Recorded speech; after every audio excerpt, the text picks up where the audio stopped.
নমস্কাৰ বন্ধুসকল, পলক আজি বনাওঁ কলপিঠা। আমি সকলোৱে এবিধ পিঠা নিশ্চয় আমাৰ সৰুকালত খাইছোঁ নহয় জানো বাৰু। আজি সেইকাৰণে বতৰটো চাই খাবলৈ মন গ'ল আৰু কলকেইটাও পকি আছিলে, ভাবিলে বনাওঁ। এই পিঠাবিধ বনাবৰ কাৰণে পকা কল আৰু পিঠাগুড়ি আৰু মই ফ্লেভাৰৰ কাৰণে অকণমান ঘি দিছোঁ আৰু এইখিনি কোমল হ'বৰ বাবে মই দিছোঁ অকণমান গাখীৰ। যিসকলৰ ওচৰত পিঠাগুড়ি নাথাকে তেওঁলোকে আটাৰেও এই পিঠাবিধ বনাই খাব পাৰে। ট্ৰাষ্ট মি, একো প্ৰব্লেম নহয় যিহেতু এইটো ভাপত বনোৱা হয়। এনেদৰে মিশ্ৰণখিনি মিহলাই হোৱাৰ পিছত আপোনালোকে দেখিছেই নহয়, কলপাতখন অকণমান ধুই ধাই চাফা কৰি লৈছোঁ।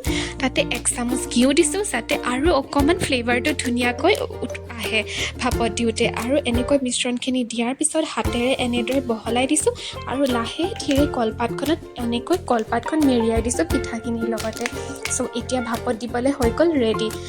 দেখিছে নহয়, মোৰ টাৱাখন সৰু হ'ল, সেইটো কাৰণে চিন্তা কৰিব নালাগে। অলপ কলপাতখন লেৰেলিলে এনেদৰে জাপি দিব পাৰি। তাৰপিছতে যেতিয়া দেখিব ধুনীয়া ধুনীয়া গোন্ধ আহিছে আৰু কলপাতখনৰ ৰংটো সলনি হৈছে, দেখিব কলপিঠা হৈ গ'ল ৰেডি। এই পিঠাবিধ লাল চাহৰ সৈতে ৰাতিপুৱা খাবলৈ খুব ধুনীয়া হয় গাইজ।